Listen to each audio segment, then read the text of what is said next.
सो गई क्या? अभी कहाँ, नींद तो आंखों से कोसों दूर है। बस आपकी कॉल का इंतजार कर रही थी। अरे वाह, मतलब आपको भी हमारी याद आ रही है। वैसे क्या कर रही हो? कुछ खास नहीं, बस खिड़की से चांद देख रही हूँ और सोच रही हूँ कि 1 हफ्ते बाद हमारी शादी है। यकीन नहीं हो रहा कि हम हमेशा के लिए एक होने वाले हैं। मुझे भी यार ऐसा लग रहा है जैसे कोई सपना सच हो रहा हो। ऑफिस में भी मन नहीं लग रहा, बस घड़ी देखता रहता हूँ। वैसे श्रद्धा, शादी की बात का कुछ सोचा तुमने? शादी की बात मतलब घर संभालने का या? अरे बुद्धू, घर तो संभालना ही है, मैं पूछ रहा हूँ मतलब कहीं घूमने का, हनीमून का। वो आप भी ना। वैसे मैंने तो नहीं सोचा, आप बताओ, आप मुझे कहाँ ले जाना चाहते हो? मैं सोच रहा था कहीं पहाड़ों पर चले, कोई ऐसी ठंडी जगह जहाँ बस बर्फ हो, खामोशी हो और हम दोनों, साथ में गरम कॉफी का कप और सामने तुम। कैसा रहेगा? हाय, कितना रोमांटिक है। मनाली या फिर कश्मीर? सुना है गुलमर्ग में इस वक्त स्वर्ग जैसा नजारा होता है। हम वहां बर्फ में खेलेंगे, फोटो खींचेंगे। और हाँ, मुझे ना वो वाली फोटो चाहिए जिसमें हम दोनों बर्फ उड़ा रहे हो। बिल्कुल बिल्कुल, सब होगा। तुम बस पैकिंग शुरू कर दो। मैं चाहता हूँ कि शादी के बाद वो कुछ दिन सिर्फ हमारे हो, कोई डिस्टर्बेंस नहीं, कोई ऑफिस की टेंशन नहीं, बस तुम और मैं। प्रॉमिस? पक्का प्रॉमिस। देखना, वो ट्रिप हमारी लाइफ की सबसे यादगार और खूबसूरत ट्रिप होगी। इसी तरह सपनों के पंख लगाकर दोनों घंटों बातें करते रहते। 1 हफ्ते बाद दोनों की धूमधाम से शादी होगी। श्रद्धा अब मिसेस श्रद्धा मोहित शर्मा बनकर अपने नए घर, अपने ससुराल आ चुकी थी। लेकिन मिडिल क्लास ससुराल में सपनों की लैंडिंग इतनी स्मूथ नहीं होती जितनी फोन पर लगती है। 2 दिन बाद श्रद्धा और मोहित कमरे में बैठे थे, तभी श्रद्धा ने कहा, सुनिए ना, वो आपने टिकट बुक कराई क्या? कौन सी टिकट? अरे आप भूल गए, हनीमून की बाबा। आपने कहा था ना पहाड़ों पर जाएंगे। शादी को 2 दिन हुए हैं, अभी तक कुछ फाइनल नहीं किया। अरे याद है, भूला नहीं हूँ, पर यार समझ में नहीं आ रहा मम्मी पापा से कैसे कहूँ। ऐसे में अचानक से बोलूं कि हम घूमने जा रहे हैं तो अजीब नहीं लगेगा? अरे इसमें अजीब क्या है, नई शादी हुई है, सब जाते हैं। आप नहीं बोलोगे तो और देर हो जाएगी। प्लीज आज बात कर लो ना। ठीक है, आज शाम को चाय के टाइम पर बात छेड़ता हूँ। शाम का टाइम पूरा परिवार हॉल में बैठा चाय की चुस्कियां ले रहा था। टीवी पर न्यूज चल रही थी। तब मोहित ने कहा, पापा, वो एक बात करनी थी। हाँ बोलो बेटा, पैसे चाहिए क्या? नहीं नहीं पापा, पैसे नहीं, वो श्रद्धा कुछ कह रही थी। अरे मेरी तरफ बात क्यों धकेल रहे हो? क्या कह रही थी श्रद्धा? शर्मा मत, बोल बेटा। कोई साड़ी वाड़ी पसंद नहीं आई क्या? अरे नहीं मम्मी, वो कह रही थी कि उसे कहीं बाहर घूमने जाना है। अरे वाह, भैया भाभी घूमने जाएंगी? कहाँ कहाँ? बाहर? बाहर कहाँ बेटा, अभी तो आई हो घर में, इतनी जल्दी पैर निकलने लगे? नहीं पापा, वो मतलब थोड़ा हवा पानी बदलने के लिए, शादी की थकान भी है ना। अरे तो अपनी सास से कहो ना, इस गधे मोहित से क्या कहती हो? सलाह देख ले, श्रद्धा को कहीं जाना है। हाँ हाँ, क्यों नहीं। अरे नई उम्र के बच्चे हैं, शौक तो होंगी। एक काम कर श्रद्धा, तू महिमा के साथ चली जा। जी मम्मी जी। कहाँ? और भाभी के साथ? हाँ, अरे वही अपना लक्ष्मी नगर वाला मार्केट। मुझे पता है तुझे वहां से स्वेटर वगैरह लेनी होगी। तुम मुंबई से आई है ना, वहां तो सर्दी पड़ती नहीं। यहाँ दिल्ली की ठंड में तेरे वो पतले पतले सूट काम नहीं आएंगे। जा महिमा से ले जा, थोड़ी शॉपिंग भी हो जाएगी और हवा पानी भी बदल जाएगा। लक्ष्मी नगर? मम्मी जी मेरा वो मतलब नहीं था। अरे तू एक बार जाकर लक्ष्मी नगर देख तो आ, बड़े बड़े अच्छे स्वेटर मिलते हैं। शर्मा मत, चली जा। वाह मम्मी जी, क्या आइडिया दिया है। मुझे भी ना रिंकू के लिए इनर लेने थे। चलो श्रद्धा, तैयार हो जाओ, आज मैं तुम्हें दिल्ली की बेस्ट मार्केट घुमाती हूँ। पर भाभी। और सुन महिमा, ऐसे वो नुक्कड़ वाले गोलगप्पे भी खिला लाना। और हाँ, घर के लिए 4 प्लेट पाव भाजी पैक करा के ले आना। Thank you mummy. और भाभी मेरे लिए एक्स्ट्रा बटर डलवाना। चलो भाई, प्रॉब्लम सॉल्व हो गई। अरे मोहित, तू कहाँ जा रहा है? मैं भी इनके साथ घूम आता हूँ। अरे तू क्या करेगा औरतों के बीच, पल्लू पकड़ के घूमेगा क्या? चल ऊपर वाले स्टोर रूम में शादी का बचा हुआ राशन और गद्दे चढ़ाने। आलू का केला लगा हुआ है सुबह से। जी पापा। गई भैंस पानी में। श्रद्धा और मोहित ने एक दूसरे को देखा। श्रद्धा की आंखों में शिकायत थी तो मोहित की आंखों में बेबसी। अरे अब खड़ी क्या हो, चलो जल्दी वरना भीड़ हो जाएगी। अब खुश हो ना तुम? जी भाभी, बहुत खुश हूँ। लक्ष्मी नगर ही तो मेरा ड्रीम डेस्टिनेशन था। उस शाम श्रद्धा ने लक्ष्मी नगर की भीड़ में धक्के खाए, गोलगप्पे खाए और पाव भाजी पैक कराई। वहीं दूसरी तरफ मोहित ने स्टोर रूम में गद्दे उठाए और राशन के डिब्बे सेट किए। हनीमून के लिए परिवार को कहने का ये तरीका फ्लॉप हो चुका था। अगले दिन दोपहर में सर्दियों की हल्की धूप खिली थी। घर के आंगन में दरी बिछाकर सल्लाजी और महिमा मटर छील रहे थे। ओहो मम्मी जी, सर्दियों का असली मजा ना बस इन्हीं दिनों में है, कसम से। धूप में बैठकर मटर छिलना और गॉसिप करना बेस्ट फीलिंग है। और देखिए ना, आज मटर कितने फ्रेश हैं, एकदम मीठे मीठे। महिमा बेटा, बात तो सही है। गर्मी में तो किचन में खड़ा होना सजा लगता है, सर्दी में ही खाने पीने का सुख है।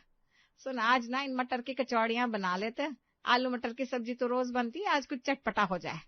मोहित के पापा भी ना खुश हो जाएंगे। डन डन मम्मी जी, मैं और श्रद्धा मिलकर बना लेंगे। वैसे ही अपनी नई नवेली दुल्हन कहाँ है? श्रद्धा, ओ श्रद्धा! महिमा की आवाज सुनकर श्रद्धा वहां आई। जी भाभी जी, बुला रहे थे? अरे आ जाओ, धूप सेक लो थोड़ी हमारे साथ। हम लोग मटर छील रहे हैं, आज कचौड़ियों का प्लान है, तुम और मैं मिलकर बनाएंगे, ठीक है? इसी बहाने तुम्हारी कुकिंग स्किल्स की टेस्ट भी हो जाएगी। जी भाभी, जरूर। मटर की कचौड़ी तो मेरे मायके में भी सबको पसंद है। भाभी, आपका फेस इतना डल क्यों लग रहा है? कल शॉपिंग में मजा नहीं आया क्या? नहीं पिंकी दीदी, बहुत मजा आया, बस थोड़ा टायर्ड फील कर रही थी। वैसे मम्मी जी, भाभी, मुझे ना आप लोगों से एक बात करनी थी, वो कल मैं बोलते बोलते रह गई थी। हाँ हाँ बोल ना, अपने ही घर में हो, परमिशन क्या ले रही हो? वो एक्चुअली मैं और मोहित सोच रहे थे कि मतलब हमें कहीं बाहर घूमने जाना था, किसी ठंडी जगह पे, जैसे शिमला मनाली वगैरह। थोड़ा वेकेशंस टाइप। शादी के बाद थोड़ा ब्रेक मिल जाता तो। ओहो, मैडम को पहाड़ों की याद आ रही है। आजकल के कपल्स भी ना, शादी हुई नहीं कि बस बैग पैक कर लो। नहीं भाभी, ऐसा नहीं है, बस मोहित कह रहे थे कि थोड़ा टाइम अकेले स्पेंड करेंगे तो एक दूसरे को अच्छे से समझ पाएंगे। अरे बेटा, घूमने की क्या जल्दी है, अभी अभी तो आई है तू, पहले घर परिवार को समझ ले। और रही बात शिमला मनाली की, तो तू तो मुंबई से आई है ना, इसलिए तुझे पता नहीं है।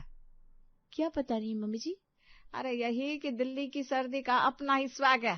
15 दिसंबर के बाद देखियो तू, ऐसी कड़ाके की ठंड पड़ेगी कि रजाई से निकलने का मन नहीं करेगा। जब घर में ही मुंह से धुआं निकलेगा ना, तो ठंडे पहाड़ों पर जाकर पैसे क्यों बर्बाद करने? तुझे यहाँ बैठे बैठे शिमला वाली फील आ जाएगी, वो भी फ्री में। सही कह रही है मम्मी। भाभी, पिछले साल तो इतनी ठंड थी कि हमने घर के अंदर ही कैप और ग्लव्स पहन रखी थी, एकदम मनाली वाला वाइब था घर में। पर मम्मी जी, वो मतलब घूमना अलग होता है ना। भाभी, आप समझाइए ना। भाई मैं क्या समझाऊं, मैं तो ऐसे भी कभी आलोक जी के साथ अकेले बाहर गई नहीं। जब जाते हैं हम सब साथ नहीं जाते हैं। हाँ, और देख बेटा, अभी ना मोहित के पास बहुत काम है और बच्चों की छुट्टियां भी नहीं है, सब्र कर ले थोड़ा। जब रिंकू की गर्मी की छुट्टियां होगी ना, तब सब साथ चलेंगे, पूरी बस करके जाएंगे। तब तक तू मटर छिल और कचौड़ी बनाना सीख। श्रद्धा ने एक गहरी सांस ली और चुपचाप मटर छीलने लगी। उसे समझ में आ गया कि यहाँ इशारों में बातों से काम नहीं चलेगा। अब तो मोहित को ही साफ साफ हनीमून के बारे में परिवार वालों से बात करनी होगी। रात को खाने में महिमा और श्रद्धा ने मिलकर मटर की कचौड़ियां बनाई और आलू की सब्जी के साथ खाने की टेबल पर सबको सर्व कर दी। सब बड़े चाव से खा रहे थे। मोहित और श्रद्धा इशारों में बात कर रहे थे। बोलिए ना मोहित, यही मौका है। पापा, कचौड़ी बढ़िया बनी है नहीं? लाजवाब बनी है भाई, मान गए। बहू के हाथ में स्वाद तो है। क्या सलाह? पापा, एक्चुअली मुझे ना एक सीरियस बात करनी थी। मैं और श्रद्धा, हम दोनों ने डिसाइड किया है कि हम हनीमून पर जा रहे हैं। मोहित ने एक सांस में बोल दिया। पिंकी ने मुंह दुबाकर हंसी रोकी। महिमा और आलोक एक दूसरे को देखने लगे। क्या बोला तू? हनी क्या? हनीमून पापा, हनीमून। अरे ये क्या बला होती है भाई, ये कौन सा मून है और मून पर जाना है क्यों है? सरला, तुझे कुछ पता है क्या? ओहो पापा, हनीमून मतलब आप भी ना शादी के बाद जब हस्बैंड वाइफ बाहर घूमने जाते हैं ताकि एक दूसरे को जान सके, थोड़ा टाइम साथ बिता सके। आजकल सब जाते हैं, इट्स नॉर्मल। ओहो, अंडरस्टैंडिंग बढ़ानी है जनाब को। भाई हम तो नहीं गए थे, फिर भी देख 10 साल से तेरी भाभी को झेल रहा हूँ। अंडरस्टैंडिंग तो घर में रहकर ही बढ़ती है, पहाड़ों पर जाकर तो सिर्फ खर्चा बढ़ता है भाई। आप चुप रहिए जी, जाने दीजिए ना बेचारों को। वो पापा जी, एक्चुअली मेरा बहुत मन था कि हम शिमला जाएं। मैंने कभी बर्फ नहीं देखी, कभी पहाड़ पर नहीं गई। शिमला? अरे तूने पहले क्यों नहीं बताया? शिमला तो मैं बहुत बार गया हूँ। सच पापा? मतलब हम भी जा सकते हैं? बिल्कुल जा सकते हैं। अरे शिमला में तो तेरे चिक्कू मामा रहता है, याद है ना? बचपन में उनकी गोद में तूने सुसु कर दी थी।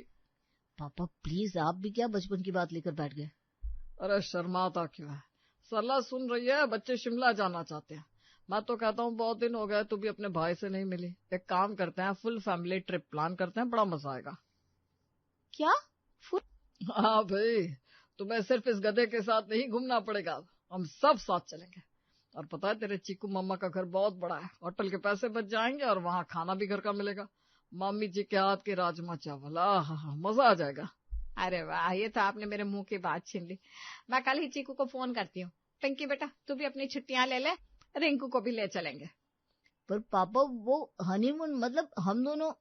अरे तो तुम दोनों भी तो चल रहे हो, तुम्हें किसने रोका? वहाँ मामा जी के घर की छत पर घूम लेना, पूरा शिमला अपना ही है। और वैसे भी अकेले जाकर करोगे क्या, बोर हो जाओगे। फैमिली साथ होती है तो टाइम का पता नहीं चलता। ये सुनकर श्रद्धा तो अवाक रह गई, उसे इसकी कोई उम्मीद ही नहीं थी। उसने गुस्से में मोहित के कान में कहा, ये क्या हो रहा है मोहित? मैंने रोमांटिक ट्रिप मांगी थी, हम साथ साथ हैं, मूवी की शूटिंग नहीं। इतना महान बनने का कोई शौक नहीं है मुझे, ये सब बस मूवी में ही अच्छा लगता है। यार मैं क्या करूं, पापा ने तो पूरा इमोशनल एंगल लगा दिया। अब मना किया तो कलेश हो जाएगा, कुछ नहीं कर सकते। अब हमें पूरे परिवार के साथ शिमला जाना है, पैकिंग कर लो। चलो भाई फाइनल, कल की टिकट बुक कर लेना आलोक, हम सब शिमला जा रहे हैं चिक्कू मामा के घर। हाँ पापा, मैं अभी सब टिकट और बाकी सब अरेंजमेंट देख लेता हूँ। सब खुश होकर तालियां बजाने लगते हैं, पर श्रद्धा और मोहित के चेहरे पर ऐसी हंसी थी जैसे किसी ने जबरदस्ती स्माइल करने को कह दिया हो। अगले दिन सभी शिमला के लिए रवाना हो गए और लंबे सफर के बाद आखिर वे चीकू के घर पहुंच गए। अरे दीदी, जीजाजी, आप लोगों को पूरे परिवार के साथ देखकर दिल गार्डन गार्डन हो गया। कितने दिनों बाद मिल रहे हैं हम सब। आइए आइए आइए। अरे मेरी प्यारी बहू कितनी सुंदर है, बिल्कुल गुड़िया जैसी। आप लोग बैठो, मैं आप लोगों के लिए चाय नाश्ता लाती हूँ। और श्रद्धा सुन, शर्माना मत, ये तेरा ही घर है। ओ जी, समोसे लाए कि नहीं? अरे सब ले आया मेरी सुनियो, तो किचन में जाकर देख तो सही। ये भी ना बड़ी वो है, इतने साल हो गए हमारी शादी को, पर ये मुझे ऐसे ही बुलाते हैं, बच्चों के सामने भी। डोंट माइंड प्लीज, अभी आई। हाँ दीदी, जीजाजी, मैं भी आता हूँ किचन से। ऐसा कहकर चीकू भी रिंकी के साथ अंदर चला गया। तब श्रद्धा ने धीरे से मोहित से कहा, रात को पिंकी दीदी के खर्राटों की वजह से सो नहीं पाई, और अब यहाँ मामी जी का रेडियो नॉन स्टॉप चल रहा है। बाप रे बाप, कितना बोलती है मामी जी। अरे बस थोड़ा एडजस्ट कर लो ना यार, शाम को हम दोनों पक्का बाहर जाएंगे अकेले, प्रॉमिस। थोड़ी देर में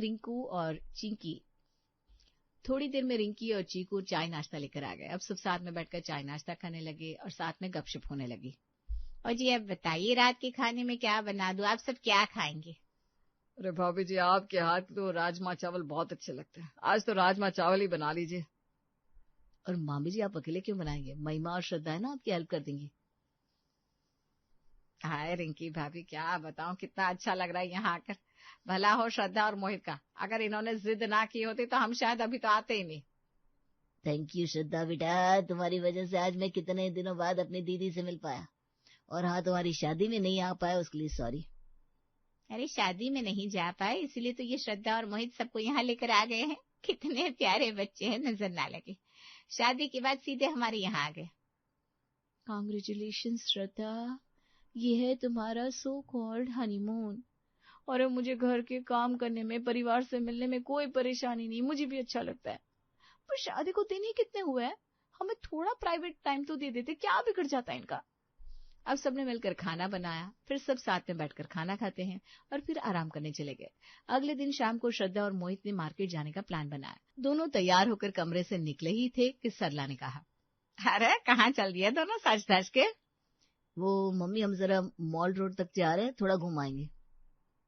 बहुत बढ़िया बेटा, जाओ। अच्छा मोहित, एक काम करना, वापसी में ना नीचे वाली दुकान से 5 किलो आटा लेते आना, घर में राशन खत्म हो गया है। अरे बेटा, वो मेरी पेन की रिफिल खत्म हो गई है, ब्लू वाली, याद से लेते आना। और सुन, मेरी गैस की दवाई भी लेते आना, सफर से ना पेट जरा गड़बड़ हो गया। और कुछ? सब्जी, दूध, धनिया वो भी बता दीजिए। अरे नहीं नहीं, वो तो मामी जी मंगा लेगी, तुम बस ये चीज ले आओ और जल्दी आना, रात को हम सब मिलकर ताश खेलेंगे। अब मोहित और श्रद्धा मार्केट चले गए। ठंड थी, बर्फ की चादर ओढ़े हसीन वादियां थी, पर श्रद्धा और मोहित का मूड ऑफ था। मोहित ने एक हाथ में आटे का थैला पकड़ा था और दूसरे में दवाइयां। यार श्रद्धा, मूड तो मेरा भी ऑफ है, पर जितना टाइम मिला है उसे एंजॉय करते हैं ना। देखो कितना अच्छा व्यू है, चलो उस बेंच पर बैठते हैं। कैसा व्यू मोहित? मेरे हाथ में आपका हाथ होना चाहिए था। और यहाँ क्या है ये? आटा, दवाइयां, ये हनीमून है? यार सॉरी ना, अब घर वाले हैं, मना कैसे करता। अच्छा चलो एक सेल्फी लेते हैं। जैसे ही वो सेल्फी लेने लगे, मोहित का फोन बजा। मम्मी का फोन। उठाओ, पक्का धनिया लाना रह गया होगा। हेलो, हाँ मम्मी। क्या अभी? अरे पर अभी तो हम पहुंचे हैं। अच्छा ठीक है, आ रहा है। क्या हुआ, अब क्या लाना है? नहीं यार, वो मामी जी ने पकोड़े बनाए हैं, कह रही है कि ठंडे हो जाएंगे तो मजा नहीं आएगा, सब बुला रहे हैं। हे भगवान, ये फैमिली का एक्स्ट्रा प्यार भी ना बर्दाश्त नहीं हो रहा है मुझसे। चलो ना यार, वरना और फोन आएंगे, कल पक्का घूमेंगे। कल तो पक्का मामा जी को अपनी बैंक की पासबुक अपडेट करवानी होगी। चलो घर, पकोड़े खाने। अब वो दोनों घर आ गए। ऐसे ही इनकी शिमला की ट्रिप पूरी हो गई। अब सब अपने घर आ चुके थे। कुछ दिन बाद पता है, हमारा हनीमून तो फैमिली ट्रिप बनकर रह गया। क्या कर सकते हैं, फैमिली वाले हमें इतना प्यार जो करते हैं, एक पल के लिए अकेला नहीं छोड़ते। मुझे लगता है हमने हनीमून की बात बोलकर गलती कर दी। अब और कोई तिकड़म लगाना पड़ेगा, वरना ये लोग हमें अभी तो और कहीं जाने नहीं देने वाले। कहेंगे अभी अभी तो घूम कर आए हो, क्या जरूरत है जाने की। आइडिया, मैं आज ही घर वालों से कहूंगा कि हमें वैष्णो देवी माता रानी के माथा टेकने जाना है। मैंने मन्नत मानी थी, अब इस पर तो कोई मना भी नहीं करेगा। चलो ये भी ट्राई करके देख लो। यही सोचकर अब दोनों घर वालों के पास हॉल में पहुंचे। पापा, मैं सोच रहा था मैं वैष्णो देवी हुआ हूँ श्रद्धा को लेकर। अरे क्यों भाई, अभी अभी तो हम सब घूम कर आए हैं, अभी इतना खर्चा हुआ है, फिर से खर्चा करने की क्या जरूरत है? पापा दरअसल बात यह है कि मैंने मन्नत मांगी थी, शादी के बाद मैं और श्रद्धा जोड़े से माता रानी के यहाँ माथा टेकने जाएंगे। हाय बेटा, ये तो बड़ी अच्छी बात है, पर तूने अकेले प्लान कैसे बना लिया? अरे हम बूढ़े हो गए हैं, हमें भी साथ ले चल, ताकि हम भी माता रानी के दर्शन करके माथा टेक ले। हाँ, मैं और महिमा भी कब से सोच रहे थे कि वैष्णो देवी का प्लान बनाया जाए। चलो इसी बहाने हम भी दर्शन कर लेंगे, और फिर पिंकी और रिंकू का गांव छोड़ेंगे, उन्हें भी साथ ले चलेंगे। एक हफ्ते बाद की टिकट बुक करा लूं? रहने दीजिए भैया, मन्नत बाद में भी पूरी हो सकती है, जल्दी क्या है। जब सबको साथ में ही जाना है तो छुट्टियां देखकर आराम से चलेंगे। मोहित आप ऑफिस जाइए और अपने काम पर ध्यान दीजिए। मैं भी जाती हूँ, देखती हूँ किचन में क्या बाकी है। अरे पर अभी तो कह रहा था ना तुझे जाना है तो। अरे अरे कोई बात नहीं मम्मी, श्रद्धा ठीक कह रही है, मैं ऑफिस से चला जाता हूँ, वही सही है। और इस तरह श्रद्धा और मोहित को समझ में आ चुका था कि अब उनका हनीमून पर जाना लगभग नामुमकिन है। अब दोनों ने अपने मन को समझा लिया था।